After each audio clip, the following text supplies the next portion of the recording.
இராமநாதபுரத்தில் பிரசித்தி பெற்ற ஸ்ரீ வழிவிடு முருகன் ஆலயத்தில் 85வது பங்குனி உத்திர பெருவிழா வெகு விமரிசையாக நடைபெற்றுக் கொண்டிருக்கிறது.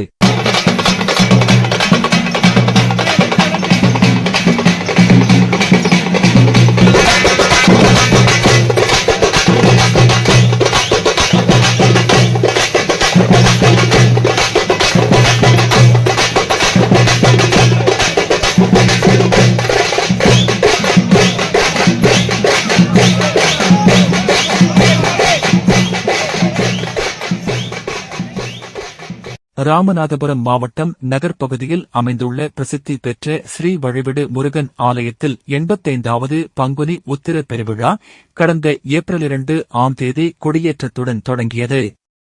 பின்னர் காப்பு கட்டப்பட்டு நடைபெற்று வரும் இந்த விழாவையொட்டி 10வது நாளான இன்று பங்குனி உத்திர திருவிழா வெகு சிறப்பாக அதிகாலையில் துவங்கி நடைபெற்றுக் கொண்டிருக்கிறது.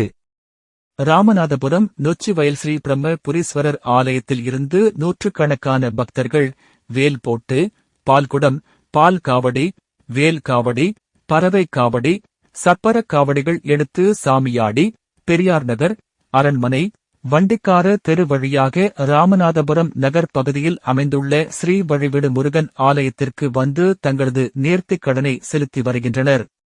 ராமநாதபுரம் சுற்றுவட்டார பகுதியில் இருந்து சுமார் ஆயிரக்கணக்கான பக்தர்கள் தற்போது வேண்டுதலை நிறைவேற்றி வருகின்றனர். இதற்காக ராமநாதபுரம் மாவட்ட கண்காணிப்பாளர் சந்தீஷ் தலைமையில் 500க்கும் மேற்பட்ட போலீசார் பாதுகாப்பு பணியில் ஈடுபட்டு வருகின்றனர். 30 இடங்களில் சிசிடிவி கேமரா பொருத்தப்பட்டு கண்காணிக்கப்பட்டு வருகிறது.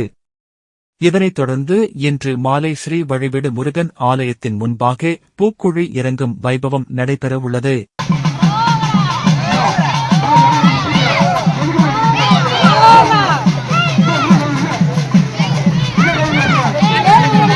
Oh!